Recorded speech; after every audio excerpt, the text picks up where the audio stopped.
Kita boleh sama-sama duduk berbincang, elok-elok macam ni. Ya dah, kita kena bincang. Demi kepentingan bersama. Memang untuk kepentingan bersama. Tapi kalau Asmida ni bukan isteri orang, Ida nak buat report.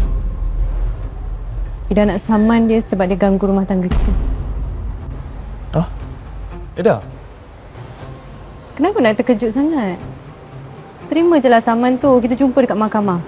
Wahidah, saya boleh je minta cerai dengan suami saya. Tapi boleh tak jangan kecoh pasal ni? Saya tak nak family dia tahu. Keluarga suami awak siapa? Orang-orang terkenal? Bagus juga. Cepatlah cerita ni tersebar. Jadi viral. Awak boleh popular, Asmida. Seronok sangat kan jadi penyondol? Eda. Jangan macam ni. Abang merayu dengan Eda ni. Sanggup merayu dengan Ida. Pasal perempuan simpanan ni. Ini pasal maruah Asmida. Dulu Eda cakap nak jadi lawyer, nak tolong orang. Nak pertahankan maruah orang kan? Maruah pengganggu rumah tangga orang perlu dipertahankan ke apa?